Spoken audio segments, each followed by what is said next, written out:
Saya Joseph Paul Sang, saya apologet Kristen, sedang melakukan tugas misi di Eropa. Mengapa saya melakukan diskusi apologetik ini? Dan saya melihat banyak sekali hal-hal yang ditanyakan oleh rekan-rekan Muslim yang ternyata yang saya pikir itu adalah menggugat Alkitab kita, sehingga saya punya grup menggugat Alkitab namanya di Facebook. Lalu kemudian saya amati, ternyata yang digugat bukan Alkitab kita, karena mereka tidak pernah mempertanyakan Alkitab kita. Yang mereka tanyakan itu adalah gereja kita, tradisi gereja kita. Dari mulai gereja Katolik sampai dengan gereja karismatik. Itu semua yang digugat oleh mereka.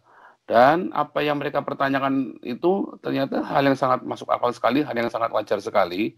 Karena banyak gereja-gereja hari ini tidak biblikal, malah justru melakukan ritual-ritual pagan, bahkan ritual perdukunan yang sama sekali tidak didukung secara biblikal.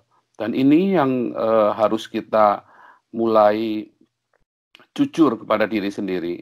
Apakah gereja kita ini sudah biblikal atau tidak? Di dalam pengantar kemarin saya ada sebutkan bahwa gereja Katolik itu ternyata merupakan adopsi, inkulturasi pagan, ya.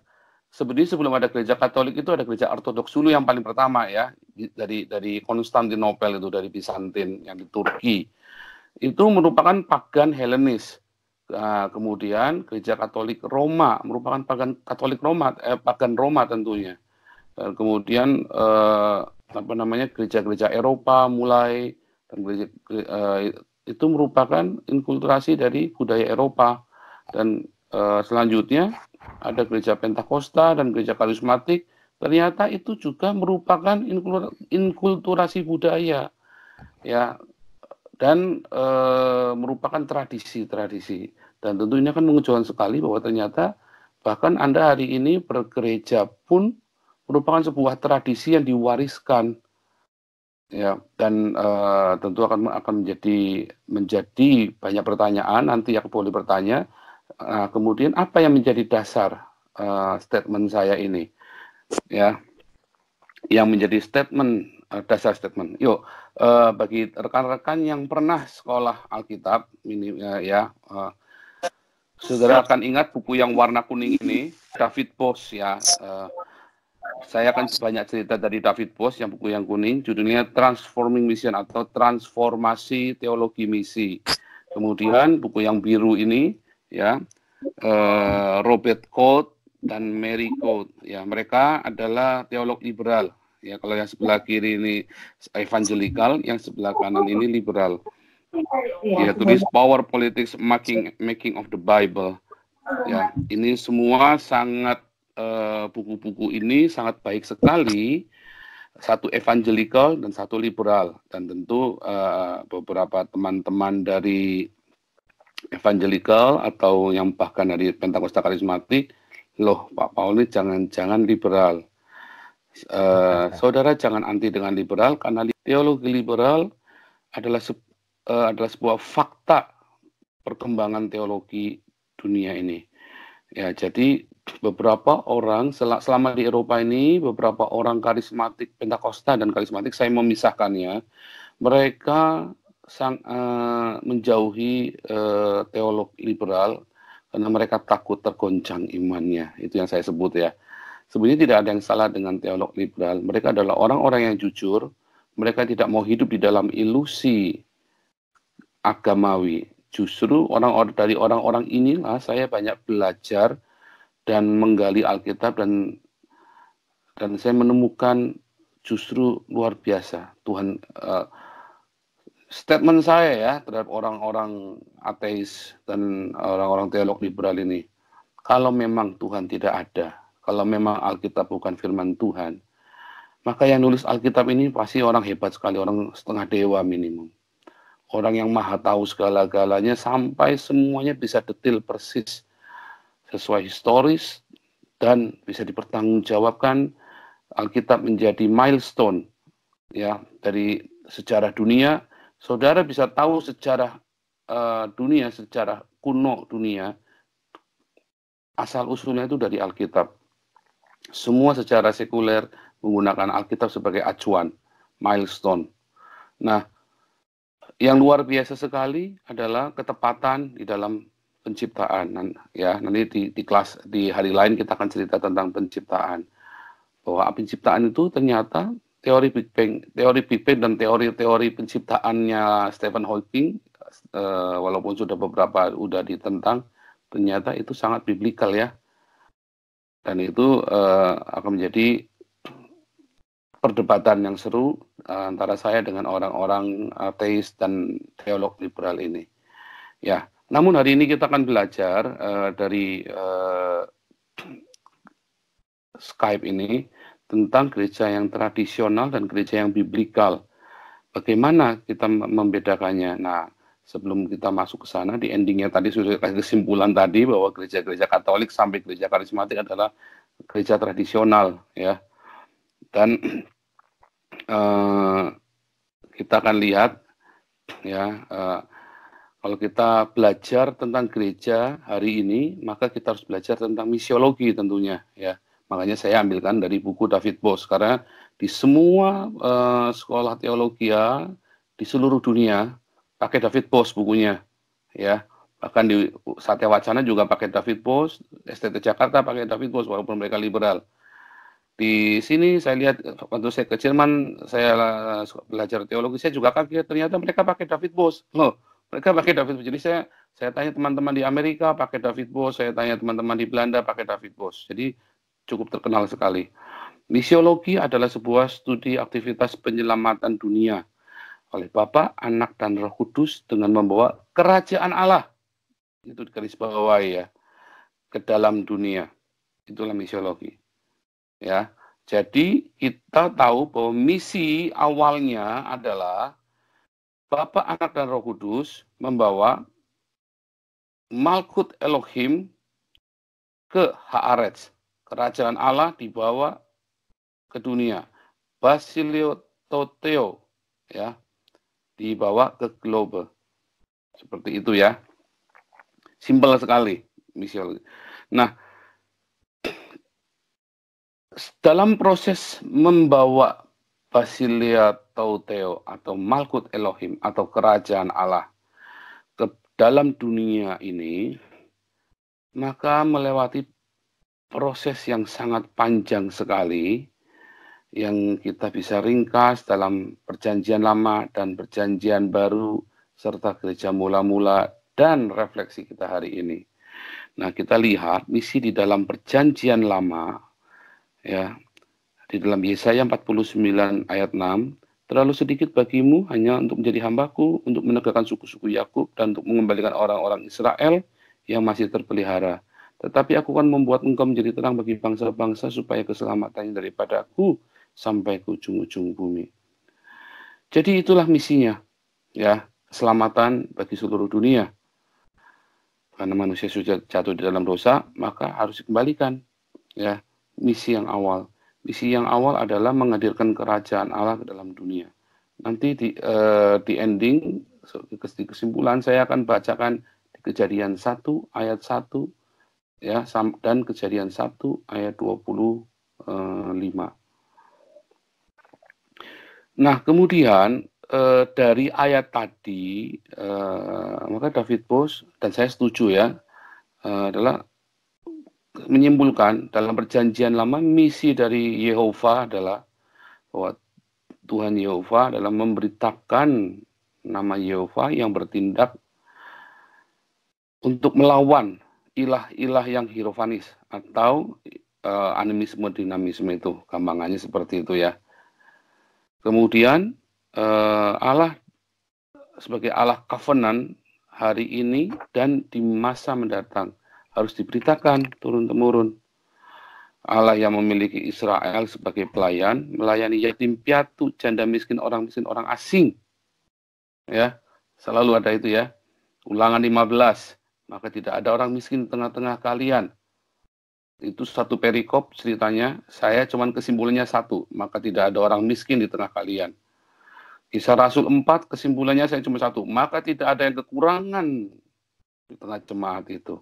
Kisah Rasul 4 itu ya. Jadi Kisah Rasul 4 adalah penggenapan dari ulangan, saudara nanti baca ulangan 15 dan Kisah Rasul 4 ya.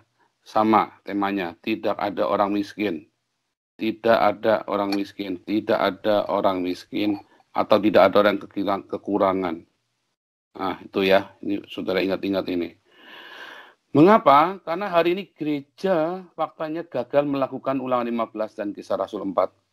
Ya, justru di tengah gereja, pendetanya naik Mercedes-Benz, naik BMW seri 7, naik mobil mewah, naik limosin, jemaatnya kelaparan, bahkan besok mau makan apa nggak ngerti. Itu fakta yang terjadi. Ya, ulangan 15 dan Kisah Rasul 4. Kenapa saya tidak kasih ayatnya? Supaya saudara cari ayatnya, supaya baca satu perikop. Ya. Dan itulah yang terjadi di dalam gereja. Fakta Israel akhirnya tidak melakukannya. Firman Tuhan, bangsa-bangsa menantikan dan menaruh kepercayaan kepada Yehova. Itu dari Yesaya, di Mazmur, banyak sekali ya ayat seperti itu ya. Bangsa-bangsa itu menunggu-nunggu. Tindakan Tuhan membawa bangsa-bangsa masuk ke Israel untuk memuliakan nama Yehova.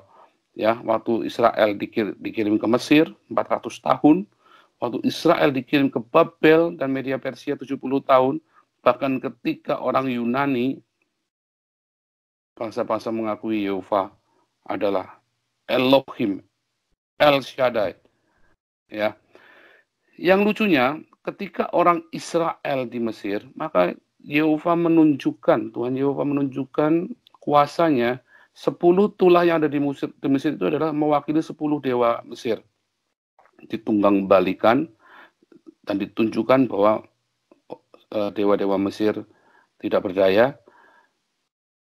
Cerita itu tenar sampai ke zaman Raja Ptolemy di Alexandria, Mesir juga ya. Sehingga dia suruh panggil 72 penatua Yahudi, disuruh nulis tentang Musa. Ya, jadilah Septuaginta tahun 300 sebelum Masehi. Karena disitulah Tuhan Yehova menunggang balikan dewa-dewa Mesir. Di Babel bahkan Nebukadnezar akhirnya memaklumkan bahwa tidak ada Tuhan selain Tuhannya Daniel. Semua disuruh nyembah Tuhannya Daniel. Justru ketika orang Israel bangsa pilihan gagal, orang kafir ini, si Nebukadnezar ini yang memaklumkan Tuhan, karena Nebukadnezar kan ini kan penguasa bangsa-bangsa. Dia dihantam semua bangsa-bangsa, dia taklukkan banyak bangsa-bangsa. Dia maklumkan bahwa Tuhannya Daniel adalah Tuhan semesta alam. Di Media Persia, Darius juga sama ya, dia maklumkan Tuhannya Daniel ini. Sorry, tadi Nebukadnezar itu juga Sadrah Mesah Abednego waktu dia minta patungnya disembah itu ya. Media Persia juga sama, Darius juga sama. Kemudian akhirnya Kores mengirim orang-orang Yahudi ini pulang ke Yerusalem. Bahkan orang Yunani ketika datang, ketika bangsa-bangsa lain harus menyembah Alexander the Great, Alexander yang agung itu, orang-orang Yahudi diizinkan untuk hanya bersujud kepada Yehova. Ya, maka tradisi itu dijaga oleh orang-orang Farisi dan Sanhedrin sampai ke zaman Roma. Ya, makanya mereka tidak sujud kepada Roma, tidak sujud kepada Kaisar Roma, tidak sujud kepada dewa-dewa Roma, diizinkan, sementara bangsa-bangsa lain sujud. Itu seperti itu. Itu ceritanya panjang dan menarik sekali kalau kita bahas ya. Nah, intinya di dalam perjanjian lama akhirnya toh Israel gagal, ya, orang Yahudi gagal. Dan Yesus datang dunia. Yesus, pertanyaannya apakah di dalam Yesus datang itu untuk orang Israel atau dunia? Dan ini yang kemudian juga dipertanyakan oleh orang Muslim. Tetapi pada faktanya Yesus memang hanya keliling di wilayah Yehuda dan sedikit Samaria. Dan iman non-Yahudi itu mencengangkan Yesus. Tentu perempuan Sirofenisia di Matius 15 ayat 8, juga perwira Roma ya, Matius 8 ayat 10. Iman seperti ini nggak ada di kalangan orang Israel. Yesus bilang begitu. Terus perumpamaan Yunus, Yesus kasih kepada orang Israel, kepada generasi ini tidak akan diberikan tanda lain selain tanda Yunus. Tanda Yunus itu Yunus mempertobatkan orang-orang kafir. bukan orang Israel, tapi orang Niniwe, orang-orang Syria, ya orang-orang pagan yang bertobat. Itu di Matius 5:12. Kemudian perumpamaan pesta raja-raja dari bangsa-bangsa, dari dipanggil semua dari bangsa-bangsa, diundang ke dalam pesta raja. Ya, sementara anak-anak kerajaan enggak. Allah sanggup membuat batu jadi anak-anak Abraham. Jadi bukan hanya orang Israel saja, tapi batu-batu yang lain pun dibuat jadi anak-anak Abraham. Dan kerajaan Allah dipindahkan dari Israel ke bangsa lain. Itulah faktanya. Dan di dalam pelayanan Yesus dan pemerintahan Allah atau Malkut Yehova atau Malkut Elohim, Basilia atau Theo, dalam Kisah Rasul 1 ayat 6, ketika para murid ingin menjadikan Yesus sebagai raja jasmani dan politis, ya. Tapi Yesus berkata, kerajaanku bukan datang dari dunia ini. Kamu tidak perlu tahu kapan dan waktu dan saatnya. Karena kerajaan Allah telah datang dan akan datang. Lukas 17 ya. Ungkapan datanglah kerajaanmu adalah bentuk perlawanan. Subversif.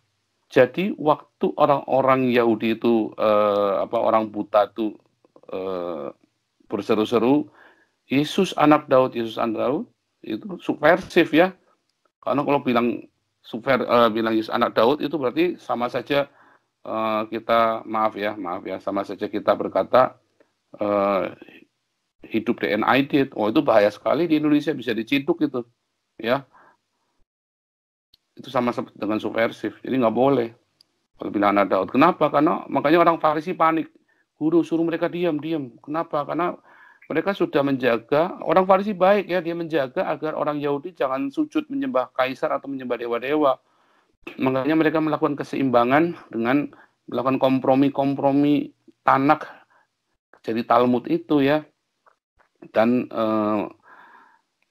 ketika Yesus datang, orang-orang Yahudi bersekongkol untuk menjadikan Yesus jadi raja. Makanya bilang Hosana anak Daud, Hosana anak Daud. Subversif. Ya, Yesus dan Torah. Yesus menyerang kemunafikan menerima orang yang berwibawa, orang-orang ahli Farisi, orang Farisi Taurat, Saduki dan Sanhedrin diserang sama Yesus.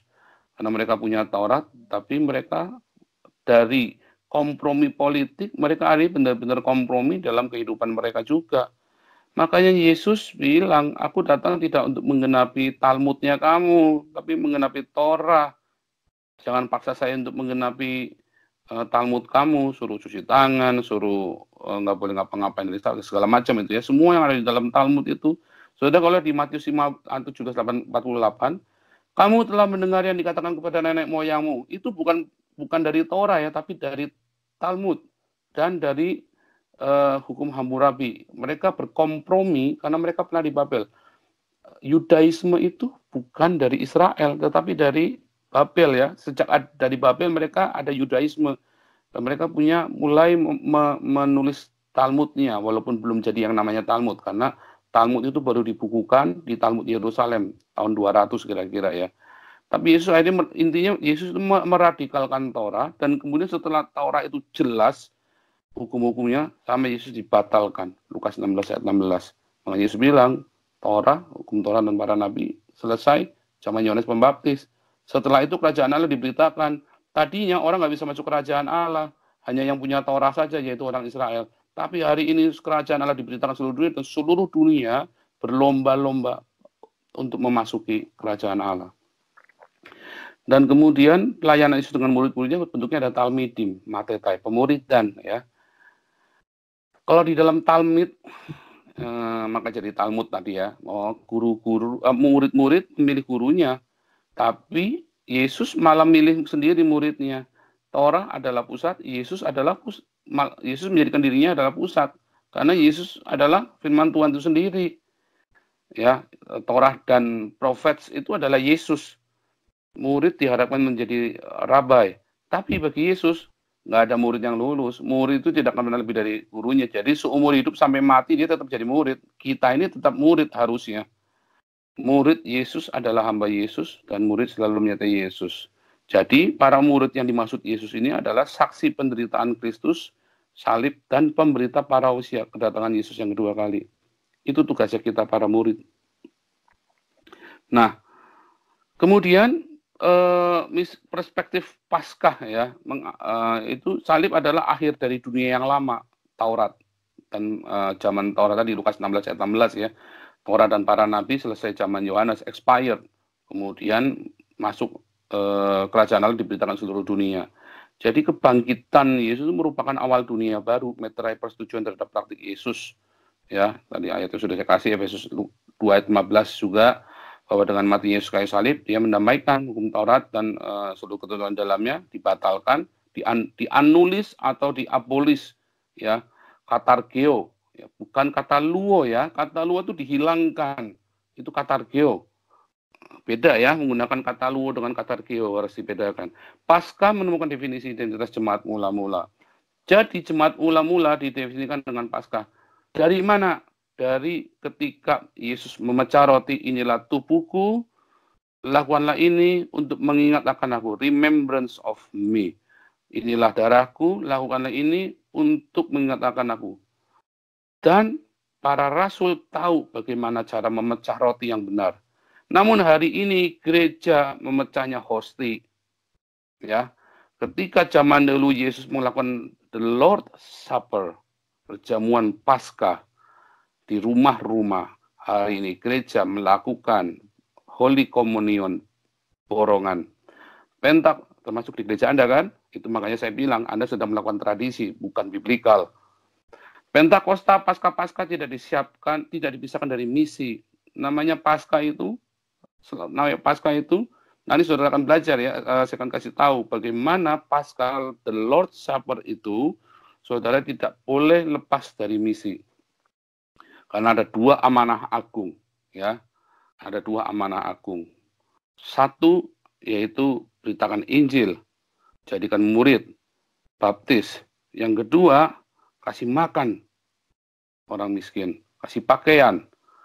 Karena saudara melakukannya kepada orang yang paling hina, saudara sedang melakukannya untuk Tuhan Yesus. Paskah adalah fajar akhir zaman. Jadi itu mulai start lagi, dan itu adalah start dan kita untuk memulai menuai bangsa-bangsa. Nah, ini dalam bahasa Jerman yaitu Nahar Wartung, penghadapan akhir dunia nyata yang akan datang. Ya. Atau kalau orang liberal malah bilangnya ini pengharapan akan akhir dunia yang segera datang ini buat orang liberal adalah suatu utopia. Kamu ini utopia, hanya menghayal saja kamu ini. Dua tatanan kehidupan yang belum menelan yang sudah. Namun zaman baru dan lama terjadi bersamaan. Zaman baru mulai, zaman lama belum berakhir. Itu tadi ya, balik lagi Lukas 16 ayat 16. Zaman lama itu berakhir, zamannya Torah. Faktanya, sampai hari ini parousia masih ditunda. Tuhan Yesus nggak datang-datang. Dari zaman Yesus berkata, nanti aku mau datang ya. Jaga-jaga, aku mau datang. Tapi sampai hari ini udah 2000 tahun, Yesus nggak datang-datang. Dan inilah yang menyebabkan, jadi gereja-gereja bertengkar sendiri. Seperti yang Petrus bilang, ini bertengkar sendiri. Orang-orang di dalam gereja saling menghujat tentang kedatangan Tuhan ini. Kemudian masuklah ke dalam zaman para rasul. Para rasul itu tinggal di Yerusalem, mereka punya poskonya di Yerusalem, punya markasnya, punya pusat kegerakannya. Mereka punya pusat pergerakan di Yerusalem. Para Kristen Yahudi tetap di bait Allah. Kristen Yahudi di bait Allah dan di sinagog-sinagog.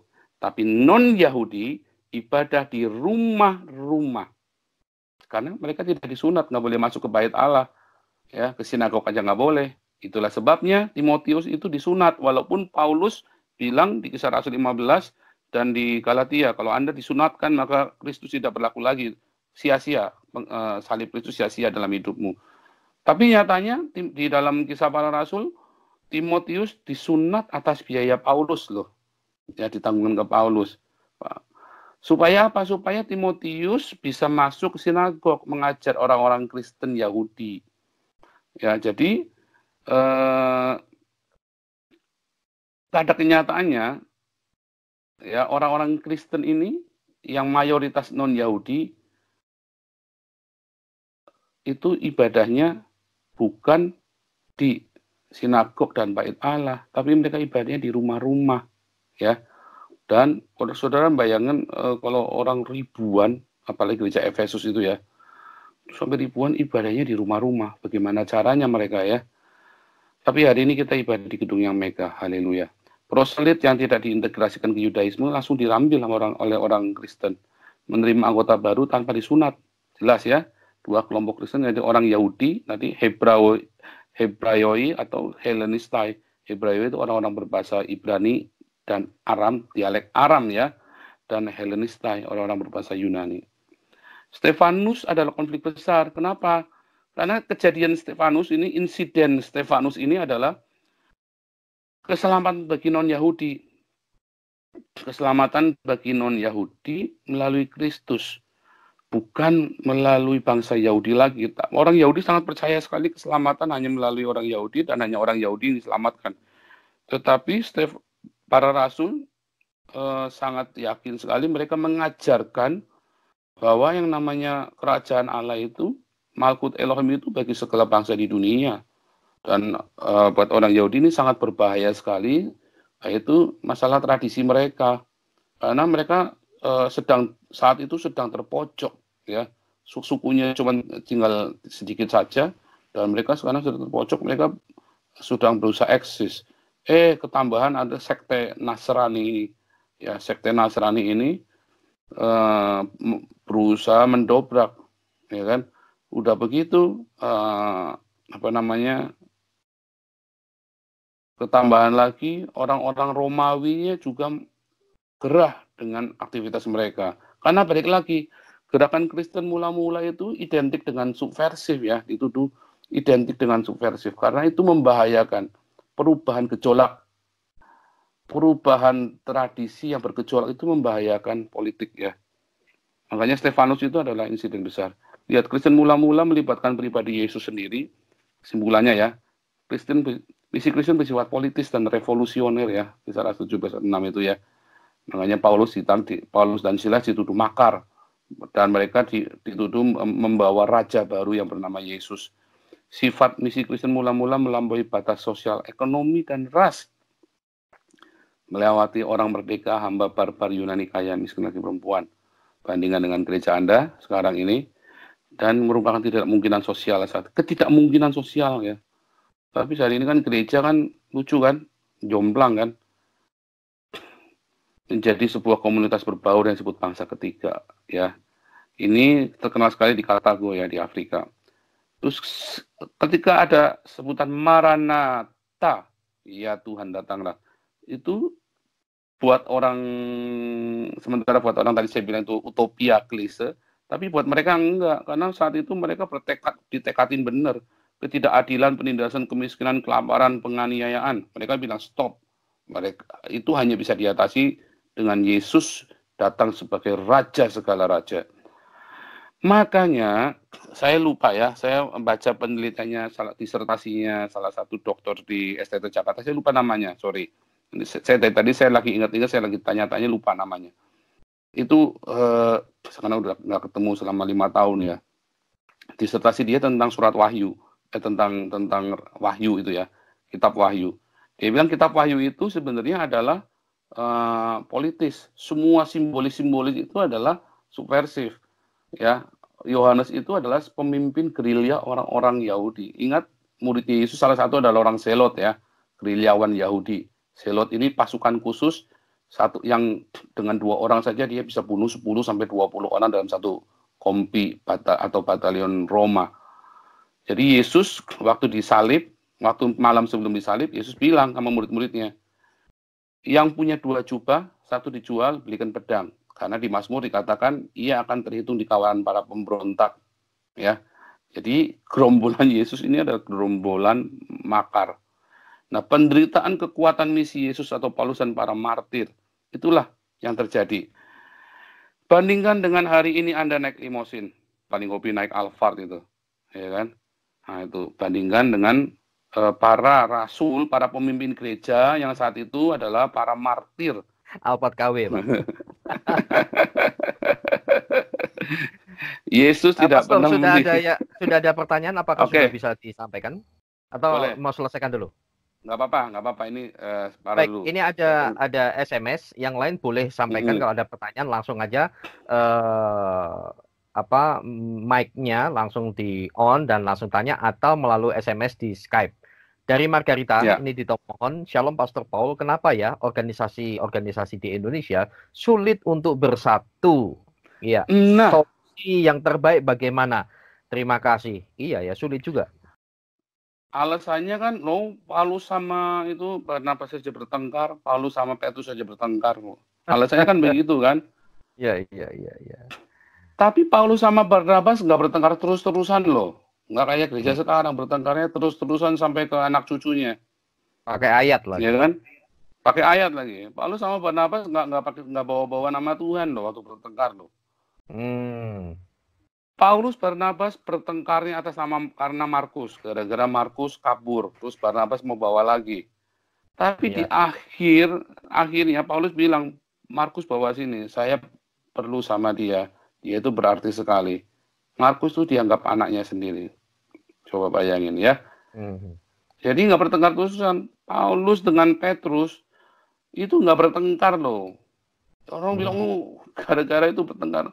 Paulus bilang Petrus ini orang munafik. Hmm. Petrus bilang Paulus ini orang ajarannya aneh. Mereka Hmm. nggak bertengkar loh. Mereka itu sedang lagi menjelaskan kepada jemaat, Berapologetik. ya. Sedang berapologetik. Mereka nggak bertengkar. Saya lagi debat sama Pastor Heri masalah Roh Kudus, masalah bahasa roh. Pastor Paul dengan Pastor Heri bertengkar. Padahal kita satu alma mater kan. Kita dulu Ya. sama-sama dari Hmm. sono. Nah, nggak bertengkar. Nah, itu jangan buat alasan. Intinya kalian sudah kehilangan Roh Kudus, itu aja. Harus jujur, kalian tidak rendah hati, kalian tidak mengutamakan Yesus, makanya kalian bertengkar, makanya kalian harus jujur ya. Tapi Dan menurut Pastor Paul, apa perbedaan pertengkaran? Ya, ini kan hanya istilah ya. Mereka dianggap pertengkaran Paulus Barnabas dengan gereja-gereja zaman now tanpa mengeneralisasi. iya, Saya yakin kok yang jujur masih ada. Menurut Anda, iya. intinya di mana itu perbedaannya? Intinya dagang, Dagang. Apa yang iya, diperdagangkan? bisnis. Bisnis. Bisnis itu kan Mhm. bisnis. Dagang itu kalau Lucifer zaman dulu, Helel Bensa, kalau kamu naik dengan dagangmu. Itu kan Hmm. bukan dagang maksudnya untung 100 mau jadi 200, tapi Mhm. dagangmu itu artinya dengan proudness, Mhm. kebanggaan kita kan. Itu Mhm. makanya tadi balik lagi, Paulus dengan Petrus itu nggak bertengkar ya, jadi jangan bilang bertengkar, itu nggak bertengkar, itu sedang berapologetik mereka. Sedang Iya. menjelaskan bagaimana mereka harus mempertahankan apa yang menjadi prinsip-prinsip, dan itu bukan pertengkaran. Dan Paulus dengan Barnabas bukan bertengkar, ya. Pastor Paul tadi sempat Hmm. mengutip awalnya tentang Katolik terjadi inkulturasi budaya. Inkulturasi udahnya. Ya, Hmm. saya rasa bukan hanya Katolik, yang lain juga ada secara implisit juga Itulah terjadi. Tapi gini, sebetulnya pertanyaan begitu. saya, Hmm. inkulturasi budaya apakah identik dengan sinkretisme dan tandanya bagaimana? Katolik itu dulu tidak melakukan sinkretisme ya sebetulnya. Mereka benar-benar inkulturasi budaya. Mereka Hmm. untuk menjadi agama negara, mereka harus mengakomodasi semua kepentingan. Di Hmm. zaman itu anggota-anggota senat kerjanya produsen patung. Terus Hmm. mereka kalau Katolik jadikan agama negara, mereka bangkrut dong. Ya. Ya. Makanya mereka bilang, aku tetap produksi patung taruh dalam gereja ya. Hmm. Tinggal diganti nama doang. Pada Patungnya tinggal akhirnya diganti sekarang nama. jadi sinkretisme berdoa untuk arwah-arwah santo santa begitu. Saya kira kalau yang berdoa untuk para arwah dan santo itu bukan masalah sinkretisme, tetapi mereka Hmm. juga ada dasarnya ya. Hmm. Karena Hmm. orang mati bisa berdoa ya. Hmm. Mereka bukan berdoa untuk, tapi berdoa kepada. Ya, Hmm. untuk arwah itu mereka mendoakan arwah orang mati. Tetapi Hmm. kepada santo-santo mereka berdoa kepada santo-santo karena mereka percaya di dalam Ibrani 11 ayat 4, Habel karena iman, Habel walaupun sudah mati masih bisa berdoa. Makanya Yunus sudah mati ya. Jadi saudara jangan bilang Yunus masih hidup di perut ikan, nanti dimarahi Sakirna, gile, dihina-hina nanti. Yunus itu sudah mati di perut ikan karena sudah jelas Yunus 2 itu ada di Seol. Kenapa Yunus bisa kan sudah mati bisa berdoa, kan Habil juga bisa, kenapa Yunus nggak bisa? Kan sama-sama orang beriman. Gitu. Jadi mereka percaya itu. Cuman kan kita batasi lagi. Mereka berdoanya, mereka tidak berdoa sahabat orang-orang, mereka berdoa pada diri sendiri. Ya, Habel berdoa pada diri sendiri, dia berseru-seru kepada Tuhan, minta keadilan, ya kan? Yunus juga sama, dia minta bertobatan. Makanya ya, tadi sempat mengutip David Bosch, teologi misinya David Bosch. Iya. Dan kenapa sekarang bisa terjadi pergeseran pemahaman teologi misi dari zaman Yesus sampai zaman now? Apakah karena sekarang zaman milenial sehingga cara berpikirnya orang sudah berubah? Nah, itu yang nanti mau kita jawab di sini. Panjang. Nah, ini nih. Saya mulai masuk nih jawabannya itu. Masuk ini dulu ya. Jawabannya David Bosch. Mengapa saya gunakan David Bosch? Ketika saya membaca David Bosch, saya kasih lihat rangkuman saya ini ke dosen pembimbing tesis saya, dia kaget. Kok kamu baca David Bosch-nya begitu sih? Dia cukup kaget karena saya punya perspektif yang berbeda. Saya menggunakan fakta-fakta di David Bosch, sementara dia menggunakan pemikirannya David Bosch. Kalau saya nggak mau, karena David Bosch kan kuno banget. Kita kan di zaman modern. Nah, saya hanya menggunakan fakta-fakta yang digunakan oleh David Bosch bahwa Yesus tidak pernah mendirikan agama, melainkan sebuah komunitas pas pro toto, yaitu komunitas model bagi komunitas lain, tanpa memutuskan hubungan dengan lain. Itulah inkulturasi tadi. Tadi tujuannya bagus. Jadi kalau saudara memberitakan Injil, saudara bukan untuk membawa orang jadi Betani, membawa orang jadi GBI, membawa orang jadi GBDI, membawa orang jadi GKI, jadi oh dia dulu Katolik, sekarang GKI, sudah bertobat. Enggak ya? Iya. Enggak. Bahkan saya selama teman-teman saya yang saya baptis, saudara-saudara kita di Indonesia dulu, mereka masih tetap Islam loh. Mereka pada pergi ke masjid, mereka masih baca surat Maryam, tapi mereka percaya Yesus Kristus. Apakah berarti Tuhan tidak dibutuhkan gereja sekarang kalau memang dasarnya begitu? Kalau menurut saya sih butuh nggak butuh. Soalnya lebih banyak mudaratnya daripada manfaatnya. Ya, tapi kan sekarang butuh legalisme bagi legalisme negara Indonesia terutama. Kalau nggak begitu kan nanti dianggap liar. Nah, itu sebetulnya politik Islam untuk membuat seperti itu. Makanya cuma ada 5 agama yang diakui, ya kan? Kenapa? Supaya dikontrol. Dan ada 5 agama ini, Islam apa-apa semua Islam, apa-apa semua Islam. Karena kalian sendiri yang membuat demikian. Coba kalau Kristen dijadikan gaya hidup. Seperti contoh ya, saya orang keturunan Tionghoa, walaupun saya seorang Kristen, begitu lahir ceprot, saya dikasih telur merah putih, telur merah putih. Iya, telur merah. Saya lahir ceprot, saya diajarin untuk setiap Imlek saya harus sujud sembah 12 kali sama ibu saya, nanti ibu saya kasih angpau. Itu tradisi Konfusius ya, Konghucu. Jadi walaupun saya seorang Kristen secara agama, tetapi saya dari kecil seorang Konghucu. Sampai dengan hari ini anak saya setiap Imlek sojakui sama ibunya. Saya suruh sampai istri saya. Itu kan tanpa organisasi toh, tanpa legalisasi itu. Itu gaya hidup.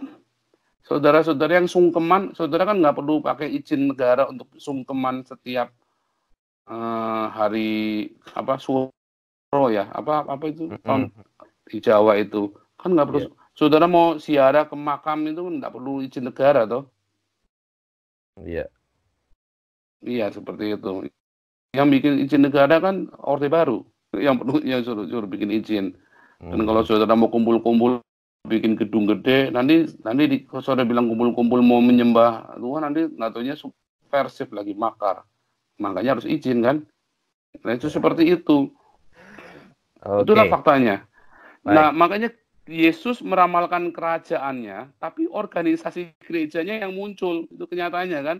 Gereja tadinya adalah sebuah organisme, ya, bukan organisasi.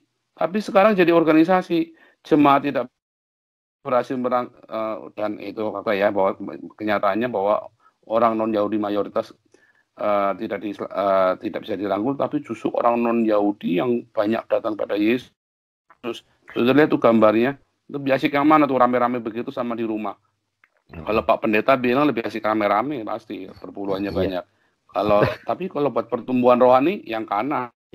Tapi Pastor Paul, halo. Iya. Tapi biar bagaimanapun yang Alkitabiah adalah organisme. Tapi faktanya kan organisasi Tuhan izinkan itu jadi, dan mau ndak mau harus organisasi. Tapi kan yang penting dalam organisasi itu menekankan organisme, yaitu pemuritan. Lah yang disayangkan sekarang memang gereja-gereja sudah kurang fokus kepada pemuritan, tapi pada entertain. Apa pendapat Anda? Atau barangkali dari rekan-rekan yang ada di DAI ini silahkan berpendapat. Pastor Paul dulu, silahkan. Ya, pada kenyataannya memang akhirnya kita terjebak di dalam organisasi dan kita terjebak di dalam bisnis. Karena untuk bisa menjalankan organisasi perlu uang. Untuk menjalankan organisme spiritual kita hanya perlu Roh Kudus. Untuk menjalankan organisasi kita perlu uang. Dan ketimana ada uang, di situ hati kita ada di situ. Itu makanya kita berantem, kita bertengkar. Apalagi ya jemaat kita, gereja-gereja karismatik dan gereja Pentakosta, 90% diwariskan kepada anaknya. Makanya nggak heran anaknya tembak-tembakan toh. Anak sama mantunya tembak. Nggak heran. Ada. Ini yang ada di Afghanistan sana, bukan di Indonesia. Oh iya, dekat-dekat Suriah. Iya. Pastor, ada pertanyaan dari Pastor Robi Renggung. Ini kalau tidak salah di Bitung, Sulawesi Utara ya. Shalom, Pastor Paul. Apa perbedaan mendasar gereja mula-mula dengan gereja zaman now dalam hal 1, misi, 2, pemuritan, 3, pelayanan pada orang-orang kudus? Ini ada. Nah, ini yang sedang kita masuk nih, bedanya. Ini lagi kita bahas nih, lihat ya. Lihat misinya Paulus. Karena Paulus ini seorang teolog pertama ya, teolog pertama Kristen, Paulus ya. Makanya saya kasih David Bos juga kasih Paulus ya. Bagi saya Paulus itu teolognya para teolog. Iya, itu orang sakti itu ya. Iya. Paulus misionaris pertama dan teolog pertama Kristen.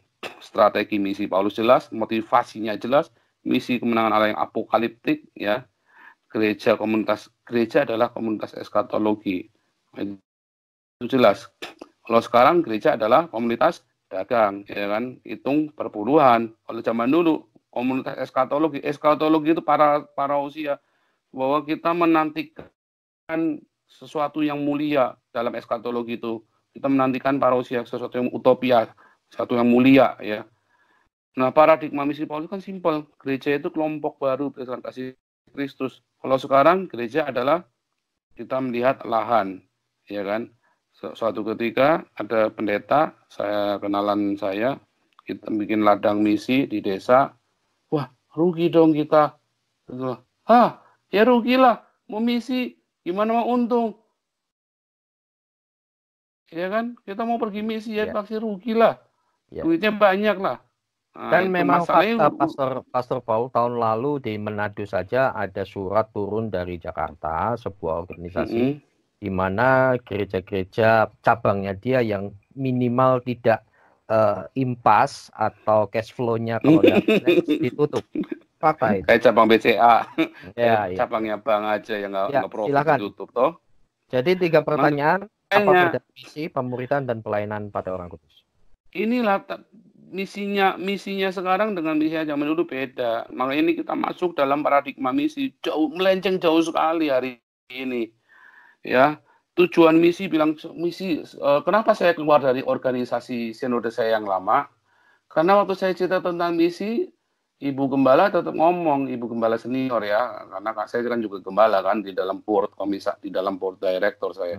Jadi Ibu Gembala bilang, saya nggak ngerti jalan pikiran orang-orang misi deh. Dia bilang, saya juga nggak ngerti dengan jalan pikir dan orang-orang gereja sekarang. Saya bilang begitu.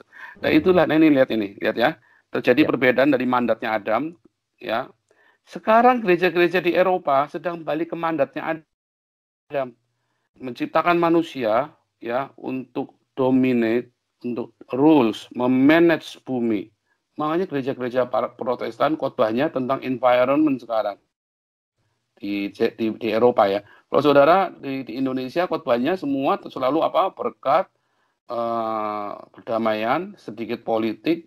Kalau di Eropa khotbahnya environment terus, ceritanya selalu CO2 meningkat, rumah kaca, karena kita melakukan amanat kepada Adam yang dari awal, rules, jaga. Jadi khotbah-khotbahnya semua di sini selalu ekosistem, ekologi, mandat Adam, ya kan. Nah, kemudian dalam misi PL tadi kita sudah lihat jelas kan misinya adalah kepada orang Israel. Kemudian misi Yesus jelas, misi para rasul tadi kita baru bahas. Nah sekarang misi Bapak Gereja, kita masuk, lihat ada perubahan dari Bapak Gereja. Terus misi prode Bapak Gereja itu zaman susah, zaman aniaya ya. Orang mengaku Yesus Tuhan, itu bisa disembelih, itu bisa dijadikan opor itu di pinggir jalan. Jadi bakar di pinggir jalan dijadikan opor. Sekarang ngaku Yesus Tuhan, hari ini saya kemarin ada satu yang saya baptis, wah dia nangis-nangis waktu dibaptis. Saya senang, wah ini saya bimbing, saya titipkan teman saya. Kemudian setelah saya titipkan, terakhir tadi dibilang, wah saya percaya dengan kekuatan alam semesta. Jadi kayak ini dong, may the force be with you. Saya bilang begitu.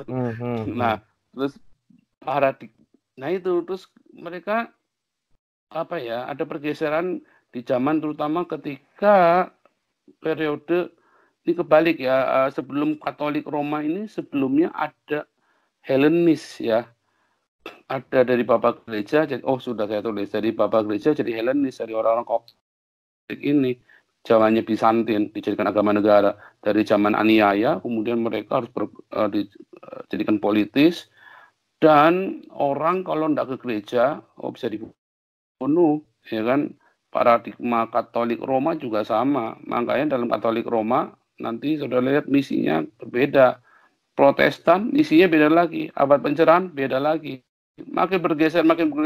Hari ini paradigma oikomenes geser lagi. Coba lihat nih ya, ada misi Gereja Timur ya kan, konteksnya Kristen dari kalangan masyarakat sosial rendah menembus kalangan atas menghasilkan filsuf Kristen. Tentu ya kan, banyak filsuf Kristen di zaman Gereja Bizantin ini. Kekaisaran kafir terintegrasi kekristenan menjadi mengisi kevakuman agama. Gereja dan para filsuf ini, lihat, kita tahu, harus kita akui Yohanes 1 terpengaruh dengan Platonis ya, waktu itu ya. Tapi sebenarnya bukan terpengaruh, tapi Yohanes menjawab kaum Platonis dan Stoa ya. Makanya pada mulanya adalah Logos itu bersama-sama dengan Theos, dan Logos itu adalah Theos. Nah itu menjawab Plato kan. Konsep utama pengetahuan, keselamatan harus ditemukan dalam pengetahuan. Kamu kan mengetahui kebenaran kamu merdekakan kamu. Masih bagus ya di sini ya. Teks misi patristik Yunaninya Yohanes 3:16. Bagus sekali. Tuhan mengasihi. Ini masih misinya Bizantin, zaman itu gereja Bizantin. Akibat parosi yang lama nggak datang-datang, maka akhirnya eskatologi ortodoksnya dirohanikan. Terus mulai masuk ke mistisisme, karena takut-takut kalau enggak mereka berontak semua itu jemaat, karena mereka kan belum lahir baru. Mereka datang, mereka cuma dikasih tahu cerita-cerita, oh iya mantuk-mantuk. Terus mereka makin kritis loh. kok Tuhan Yesus nggak datang-datang. Makanya mereka kemudian membuat satu merohanikan. Wow, kamu harus, walaupun kamu miskin, tapi kamu harus menyucikan dirimu. Saudara kalau nonton itu ya, apa namanya, Jon Snow itu, apa namanya? Ya, itu lihat pendetanya itu kan. Nah, itu kayak gitu tuh. Pendetanya itu mengalami menyiksa penyucian diri dulu. Yang seperti itu. Nah, makanya mereka takut dengan kaum Montanis. Kaum Montanis di zaman itu seperti orang Eseni, ya, dan seperti orang-orang yang sampai hari ini percaya Roh Kudus, percaya dengan awakening, percaya dengan kesembuhan, percaya dengan mujizat, dan mereka merayakan Paskah tanggal 14 Nisan, bukan hari Jumat. Bukan hari Minggu Paskahnya ya, sorry. Ya. Paskahnya malah hari Minggu, nggak lucu kan? Mereka Paskahnya 14 Nisan bareng sama orang Yahudi. Eskatologinya mereka pakai apokaliptik Yudaisme tetap. Gereja juga zaman itu melawan, selain Montanis tadi, adalah bida lain, Arianisme, Unitarian. Saudara penganut Trinitarianisme ya, saudara saya kasih tahu. Gara-gara orang tidak percaya Trinitas dibunuh loh sama gereja. Orang-orang tidak percaya Trinitas masukkan penjara. Padahal firman Tuhan bilang bukan yang percaya Trinitas loh yang masuk yang diselamatkan, tetapi yang mengaku Yesus Kristus adalah Tuhan dan Juru Selamat. Itu ya. Nah, kemudian paradigma misinya mulai mereset gereja itu pentingnya doktrin. Ya, keselamatan melalui keanggotaan gereja, bayangin. Kalau saudara bukan anggota gereja saya, saudara nggak selamat. Kalau saudara bukan anggota HFCC, lihat surga aja nggak? Lihat nggak bahagia, nggak bahagia. Kan happy family community. Happy family. Salahmu dewe ngandel toh. Yang Alkadibiah gimana? Yang biblikal harusnya. Sekalipun sekarang kita ada di zaman 4.0, tetapi mungkin enggak bahwa misi Alkitabiah atau yang biblikal itu tetap dijalankan. Intinya di mana? Intinya adalah bahwa esensi misi yang biblikal gimana? Apakah inkulturasi itu salah budaya? Inkulturasi Roma, kita menganut gereja Eropa. Semua yang di Indonesia gereja Eropa ya. Waktu kekristenan pergi datang ke Cina, dan orang Cina dipersekusi. Terus fotonya Yesus harus dicopot. Mereka nangis-nangis kan orang Kristen di Cina. Wow, kita dia nanya nggak boleh pasang foto Yesus. Pertanyaan saya, apa itu fotonya Yesus? Orang itu fotonya itu kok anak buahnya Mel Gibson, siapa itu? Jadi makanya si Jinping marah. Loh, kamu yang kasih makan bukan Mel Gibson loh. Itu kan foto anak buahnya Mel Gibson, siapa itu yang jadi Yesus itu? Dipasang fotonya, foto saya nggak dipasang. Kan kurang ajar kamu namanya. Saya yang kasih makan kamu. Karena orang-orang misi waktu pergi ke sana, waktu pergi ke Cina, mereka jadi agennya CIA juga.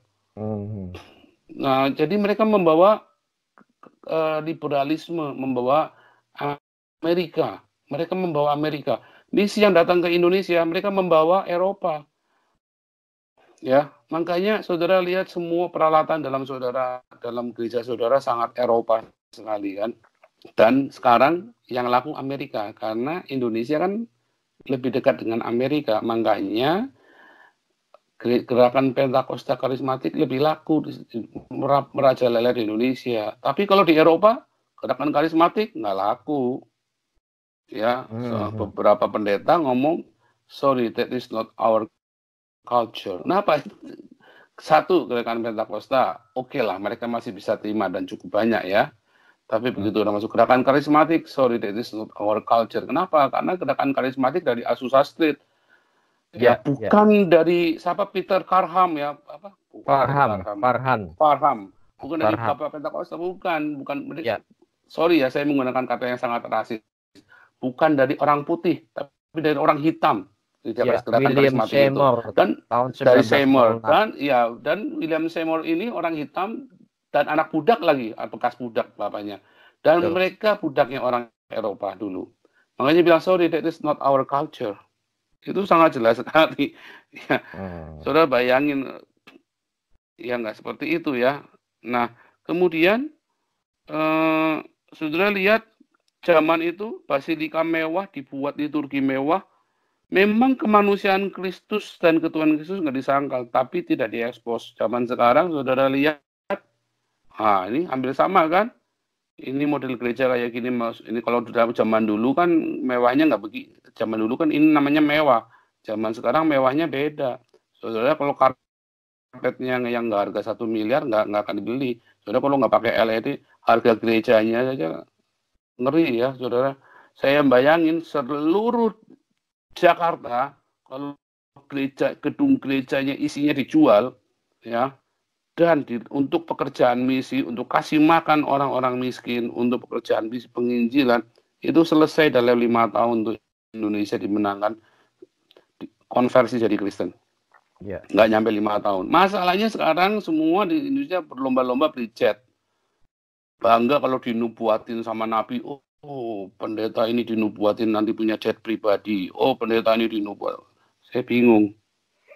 Alasannya karena Yesus nggak naik keledai. Ya, sorry, kebalik ya. Yesus kan naik keledai. Kita kok naik jet. Nah, paradigma misi Katolik Roma juga mengalami perubahan lagi. Kalau dulu mereka dengan liturgi di Roma, sekarang pakai simbol-simbol. Makanya beda-beda. Kenapa? Intinya adalah aktualisasi diri. Ya. Lihat, aktualisasi diri. Dan mereka kalau tadi masih bagus ya, Yohanes 3 ayat 16, kalau ini Lukas 14 ayat 23, paksa orang-orang masuk. Paradigma misinya paksa orang-orang masuk. Makanya orang yang tidak menjadi Katolik sesat dihantam sama mereka. Makanya waktu diserang sama Islam, didiemin biar hancur sama sekali, biar mati sisan. Iya kan? Makanya akhirnya Bizantin jatuh ke tangan Islam. Coba kalau waktu itu Roma datang. Iya kan? Nggak akan jatuh. Baik, mengenai pola pemuritan bagaimana, Pastor? Nah, pola pemuritan di zaman ini sudah nggak ada. Pola pemuritan mereka di dalam seminari-seminari, dalam biara-biara. Nah, itulah yang kemudian semakin menjauhkan mereka dari realitas. Mereka hidup benar-benar di dalam konsep kenegaraan dan konsep tentang negara Tuhan, ya, sama seperti orang Islam ya. Jadi apa bedanya sama orang Islam? Nggak ada, sama persis. Zaman ini sama persis. Dan ini makin jauh, saudara, ini makin jauh ya, dari mulai Bizantin udah meleset. Ya, baju-bajunya serem-serem begini. Yesus nggak pernah pakai baju begituan, ya kan? Apalagi nih gereja timur. Nggak pernah pakai.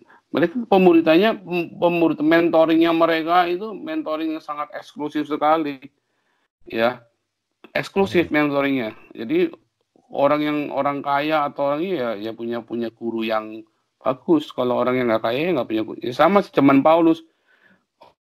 Kalau orang yang bagus ya gurunya Gamaliel. Kalau orang yang nggak bagus ya gurunya orang lain. Ya kan, tergantung dia wani piro.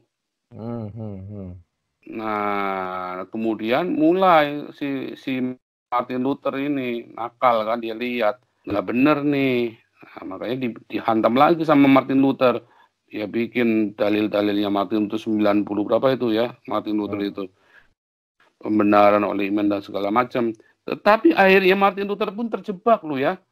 Karena tanpa uang, tanpa didukung oleh negara, Martin Luther kan waktu itu buronan kan.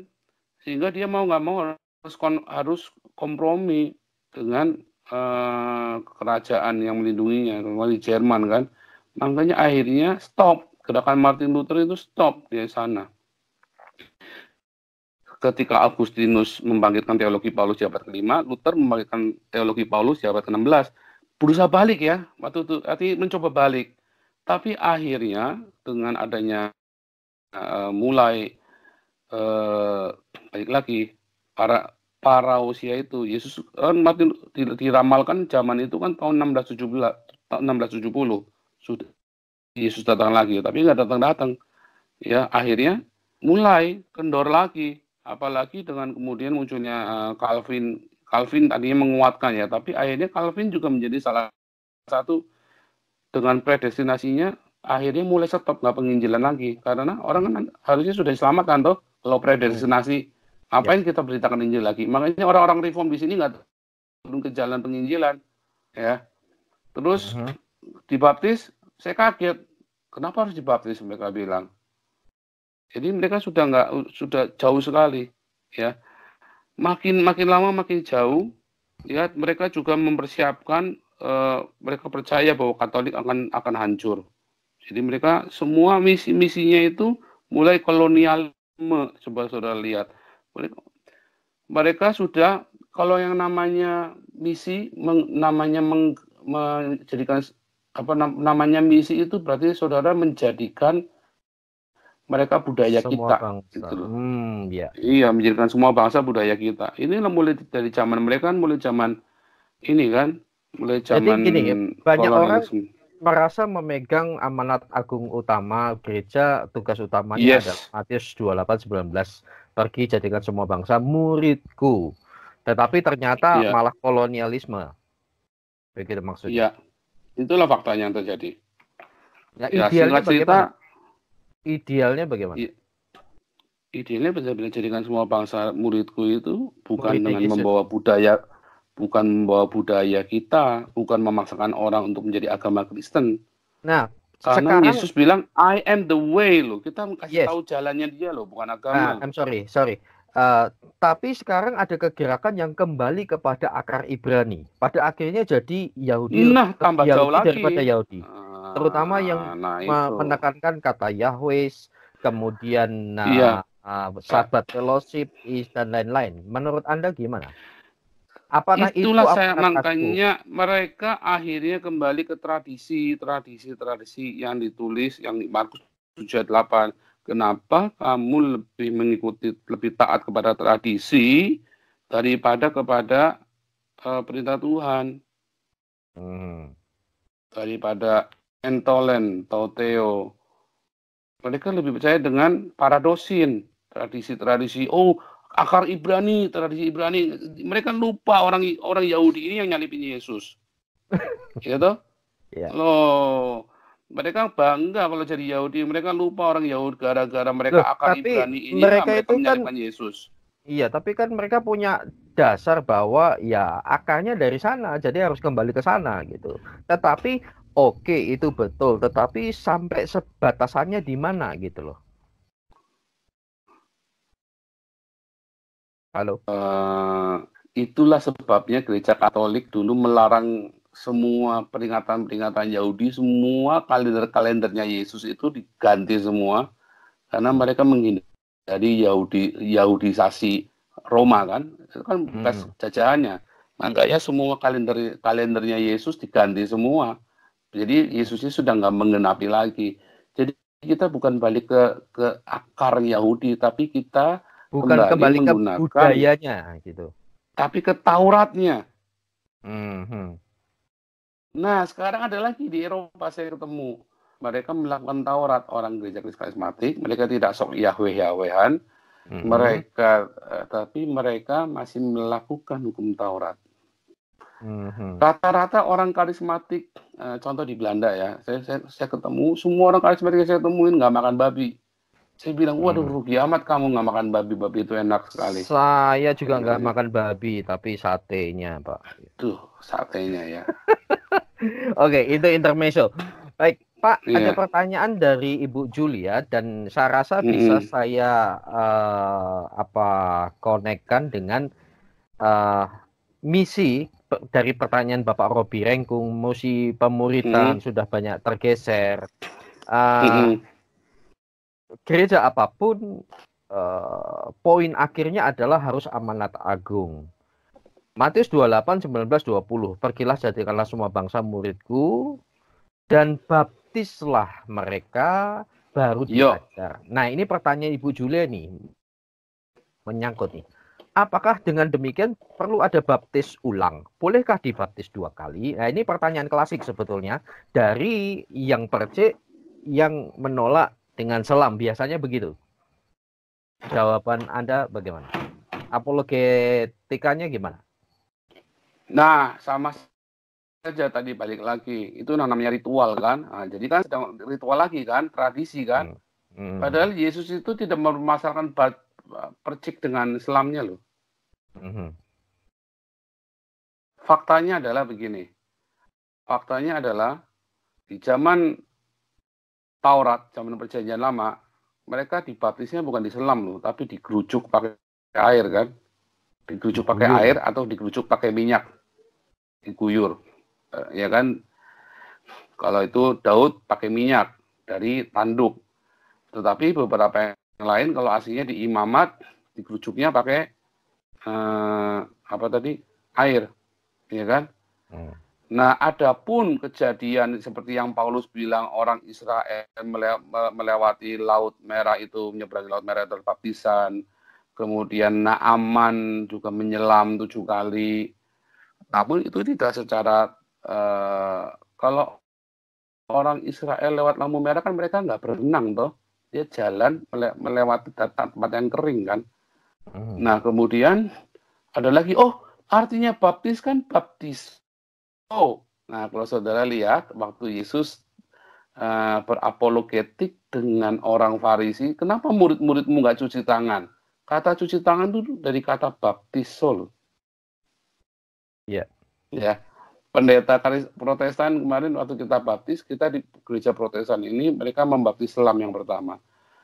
Dia ngotot baptis memang artinya selam, tapi kita zaman kuno enggak, karena memang baptis sendiri artinya bukan selam, tapi mandi.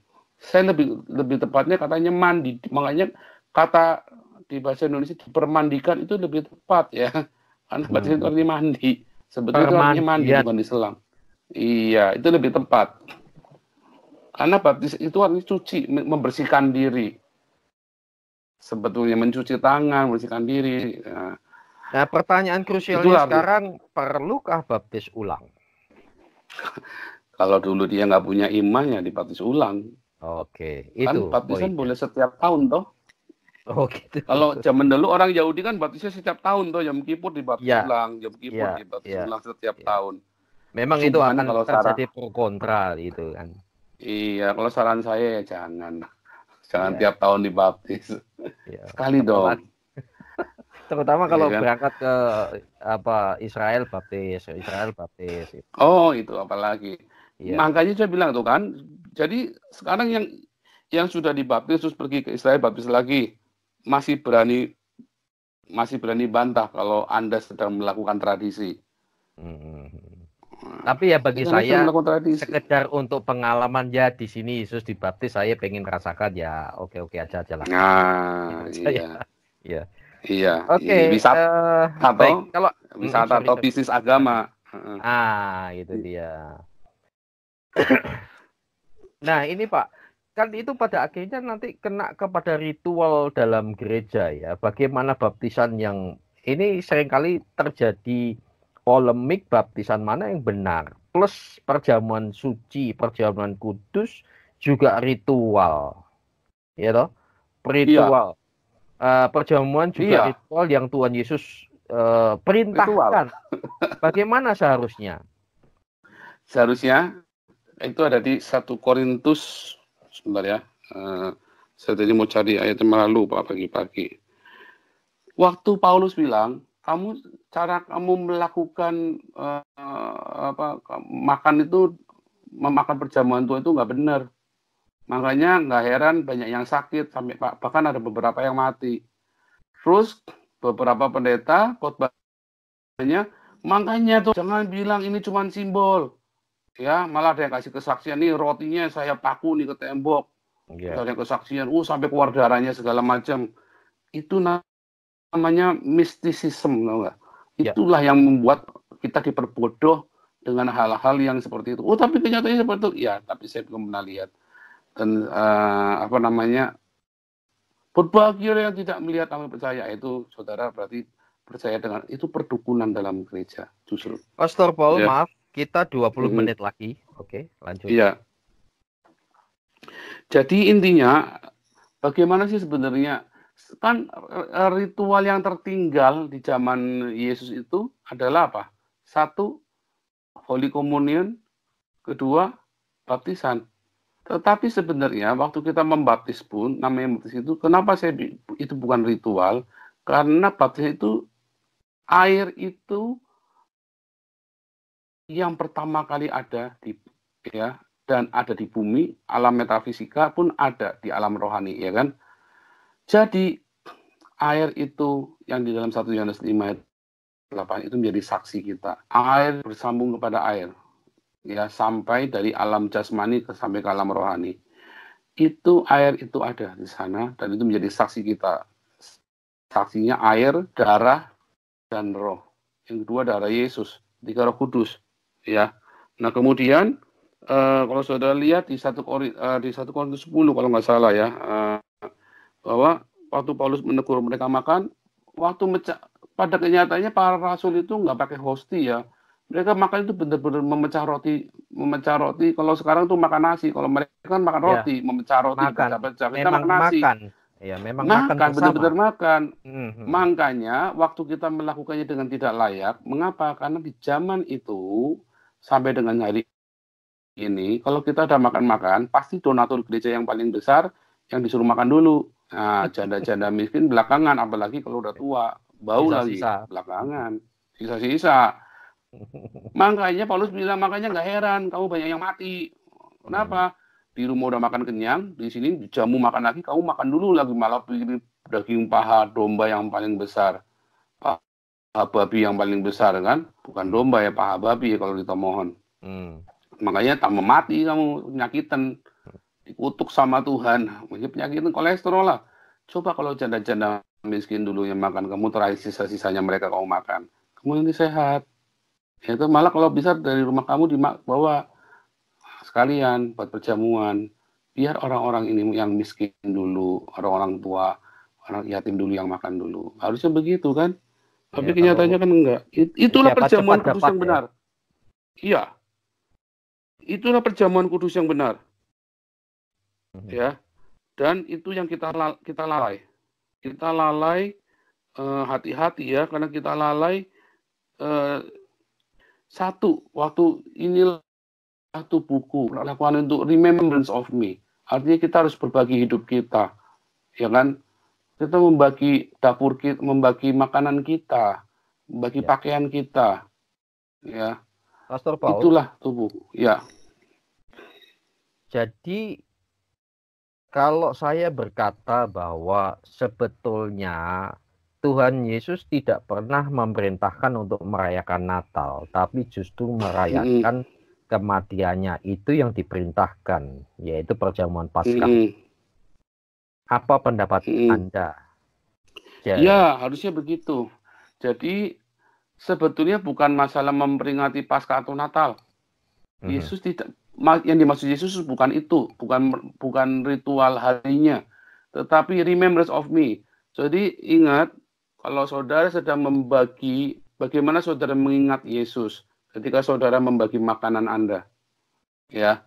Kalau saudara punya beras karung, separuh kasih sama tetangga yang miskin. Itu saudara sedang mengingat akan Yesus. Bukan hari Paskahnya, bukan hari Natalnya. Ketika saudara melakukan perjamuan, ambil inilah darahku, lakukan ini. Nah, Paulus kan bilang, memberitakan kematian Tuhan. Itu artinya saudara memberitakan Injil. Jadi tadi saya dari awal kan bilang, amanahku ada dua. Satu, saudara bagi roti Anda. Dua, beritakan Injil. Kalau gereja nggak melakukan itu, jangan perpuluhan di situ. Karena tak jamin pendetanya sugih, pekerjaan Tuhan dilakukan, yang miskin tetap miskin. Dan saudara sedang tertipu oleh sihir para pendeta. Kalau tetangga bilang, ini sihir yang nyata. Itulah paradigma misi yang benar. Itulah gereja yang benar. Mau model apapun, itu hanya tradisi. Saudara, pertanyaannya harusnya begini. Kalau gitu salah dong. Semua gereja. Enggak salah. Boleh, enggak boleh.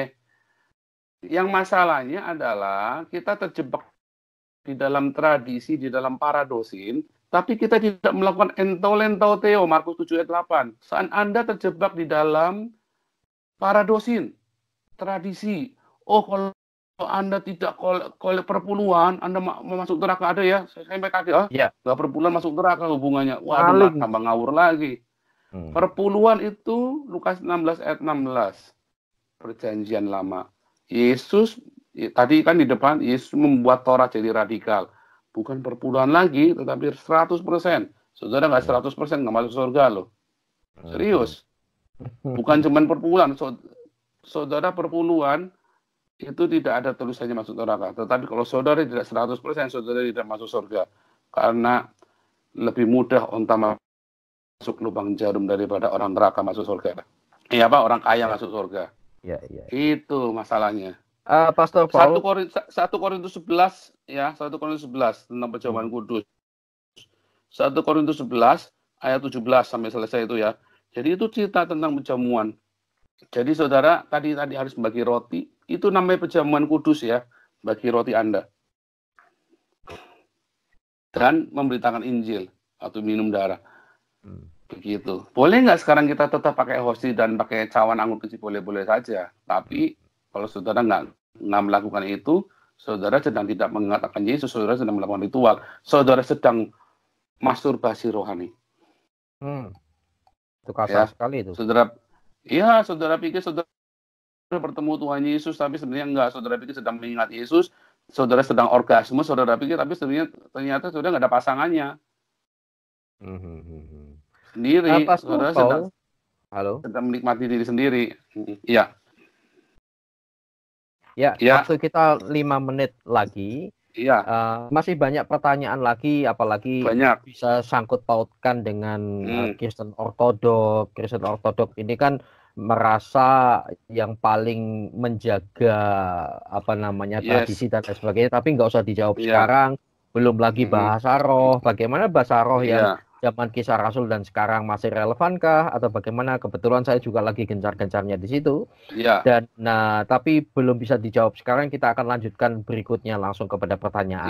Tadi ada Bapak Robert sedang mengetik tetapi belum muncul. Silahkan, masih ada waktu 5 menit lagi. Di sesi akhir ini apa yang mau disampaikan lagi? Saudara lihat fotonya itu di layar Anda. Ini adalah rumah seorang pendeta yang sangat kaya raya sekali, yang duitnya dikumpulkan dari hasil charity. Ya, inilah. Belum muncul. Bayangin kalau rumah ini dijual, belum muncul ya.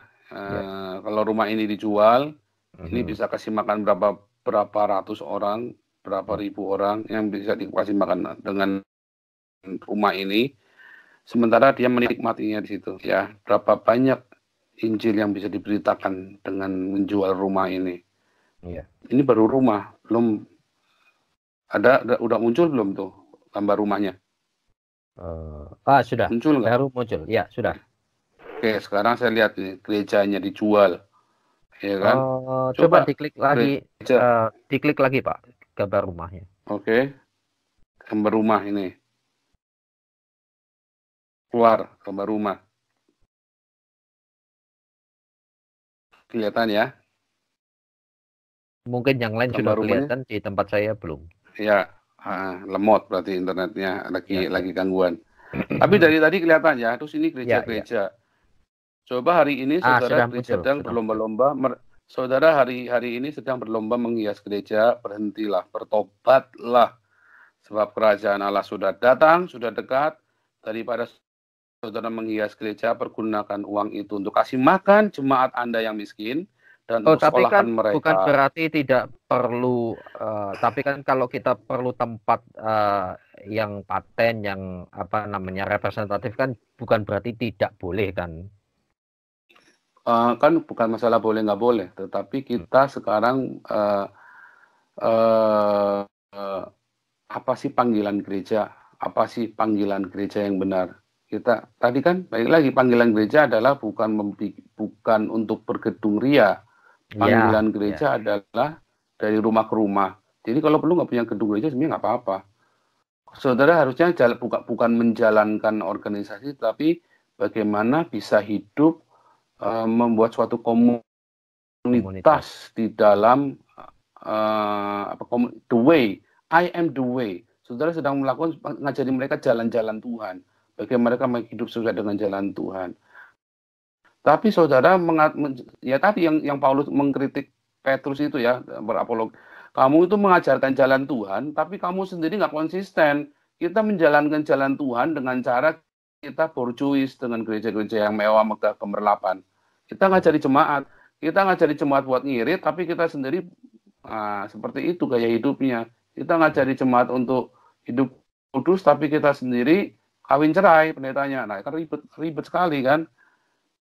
Nah, itu yang nggak konsisten. Itu saudara percayalah, teladan itu berbicara lebih keras. Saya pernah ketemu satu gereja ya, yang gerejanya ala kadarnya, dan ini di kota yang kecil dan mayoritas Islam ya, namanya kota, saya nggak usah sebutin nanti karena udah meninggal pendetanya. Habis meninggal ya biasa rebutan. Tetapi gereja ini nggak ada tehelnya aja, nggak pakai tehel, cuma di plester. Tahu nggak jemaatnya berapa? 2.000. Kalau saya sebut kotanya, saudara kan terkejut sekali. Tapi pendeta ini setiap hari masuk ke desa penginjilan, dan banyak orang, separuh jemaatnya adalah simbok-simbok pasar, simbok-simbok yang kena kanker dan sembuh. Simbok-simbok yang disembuhkan, pak tua, orang singkek yang masih nggak lancar bahasa Indonesianya, orang jauh, orang-orang yang masih bahasa Jawanya kental sekali nggak bisa bahasa Indonesia. Orang kampung, itu separuh jemaatnya, bayangin 2.000 jemaatnya ya. Di kota kecil, kota kabupaten, dan mayoritas Islam semua. Baik, Pastor Paul. Gerejanya nggak berjaji, nggak kayak gini. Gerejanya nggak bukan gedung mewah. Ya, sangat sederhana ya. Iya, saudara butuh mana? Saudara butuh representatif atau butuh kuasa yang mengalir? Iya. Saudara Paul bilang sembuh, maka sembuh. Ya. Itulah teologi misi yang benar. Ya, Pastor Paul. Waktu kita sudah habis, tapi ada satu pertanyaan yang masuk dari Ibu Juli ya. Waduh. Apakah mau dijawab saat ini? Iya, tentang perpuluhan. Iya, itu nanti apakah panjang, jangan. Panjang. Nah, karena nanti akan jadi polemik. Tapi nanti itu. Halo. Ya. Ini ada yang masuk, silahkan. Dengan siapa, di mana? Silahkan. Halo. Ya. Dengan Pak Robi ini. Pak Robi. Ya, halo. Siap, Pak Robi. Shalom. Iya. Shalom. Ya, tadi masalah perjamuan kudus yang menurut Pak Paul itu perjamuan kudus sekarang sudah bergeser dari perjamuan kudus yang di masa gereja mula-mula. Karena kita cuman seremonial aja. Kan kalau menurut pemahaman Pak Paul itu kita memang membagikan makanan kepada orang miskin. Iya. Bagaimana dengan kalau rotinya ya oke-oke aja. Tapi misalnya dengan anggur bagaimana ini? Maksudnya bisa Pak Paul boleh jelaskan bagaimana cara yang benar kalau sekarang kan kita tidak punya budaya minum anggur, tidak punya budaya minum roti. Kita punya makan nasi sekarang. Kalau Indonesia makan nasi, kalau di Eropa makan roti. Nah, itu yang saya bacakan ayatnya. Kalau di Sulawesi Utara saguer, Pak. Iya. Kita buka 1 Korintus 11. 1 Korintus 11. Tunggu dulu, Pastor. Bapak Robert, cukup pertanyaannya? Iya. Oke. Pastor Paul akan jawab. Mohon mic-nya di mute, Pak. Silakan, Pastor. 1 Korintus 11 ayat 26. Ini ya tentang ini ya. Ini loh. Sebetulnya bukan rotinya, karena rotinya itu saudara membagi makanan Anda di rumah kan bukan roti kan? Bukan roti. Saudara di rumah makan nasi bagi nasi. Kalau di sini pakai roti kalau di Eropa. Tetapi kalau saudara di Indonesia bagi Indomie kan, bagi nasi, gitu. Nah, sebab setiap kali kamu makan roti ini dan minum cawan ini loh, kamu memberitakan kematian Tuhan. Nah, pertanyaannya, jadi balik lagi tadi, sebetulnya saudara mau model hosti dengan satu seloki anggur cap orang tua, nggak apa-apa. Cuman masalahnya, saudara kalau nggak melakukan ini, maka saudara sedang bermasturbasi rohani. Saudara belum melakukan remembrance of me. Karena apa yaitu memberitakan Injil. Kalau saudara nggak memberitakan Injil, memberitakan kematian Tuhan sampai ia datang, parousia tadi kan. Berarti saudara sedang tidak melakukan perjamuan kudus dengan istilah perjamuan kudus saya salah ya, itu dari Dionysius ya, dari dewa Yunani kan. Ritual Anda yang kita lakukan di gereja-gereja tradisional, bahkan gereja karismatik sekalipun, itu ritual Dionysius ya, dewa anggur. Saudara sedang melakukan itu. Nah, jadi yang benar adalah saudara harus satu, bagi roti hidup Anda, bagi kehidupan ya. Kalau saudara lihat ada jemaat yang nggak bisa sekolah, saudara sekolahkan. Ada jemaat nggak bisa berobat, diobatin. Gereja itu tugas gereja. Oh, tugas negara enggak, itu tugas gereja awalnya ya di Eropa, kemudian menjadi tugas negara karena itu diambil karena dulu pemerintahnya semuanya senatornya, pemerintahnya semua Kristen semua, makanya itu akhirnya diambil oleh tugas negara. Ulangan 15 dan Kisah Rasul 4, tidak ada yang miskin di tengah kalian, maka tidak ada kekurangan tentang kalian. Kemudian memberitakan kematian Tuhan sampai datang. Itulah waktu minum anggur Tuhan angkat memberitakan kematian Tuhan. Begitu ya. Baik. Oke, sebagai penutup berarti bukan berarti ritual perjamuan yang zaman sekarang itu dihapuskan, tentu tidak mudah. Tetapi jangan melupakan esensi dari perjamuan itu, berbagi roti kehidupan dan tolong satu dengan yang lain. Begitu, Pastor? Bukan melupakan, tapi harus justru kembalikan ke esensinya. Nah, yang ritual-ritual itu adalah pemanis, ya kan? Ya. Maksud saya kan tidak mungkin itu akan dihapuskan. Tetapi silahkan jalankan saja, tetapi jangan melupakan esensi yang sesungguhnya, yaitu roti kehidupan. Demikian? Iya, dan memberitakan Injil. Iya. Tadi dua, roti kehidupan dan memberitakan Injil. Baik. Jadi sebenarnya saya cuma mau bicara, kalau Anda tidak membagi roti kehidupan Anda, membagi rezeki Anda kepada orang lain, kepada jemaat, ya, dan pada orang miskin yang lain, dan tidak memberitakan Injil, berarti Anda sedang ada di dalam jemaat tradisi yang sedang dimarah-marahi sama Yesus di Markus 7 ayat 8. Intinya begitu aja sih. Iya.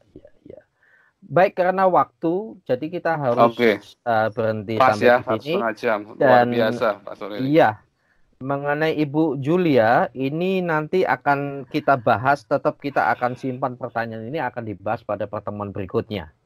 Demikian? Di topik lain, karena perpuluhan itu kan panjang ya. Iya, baik.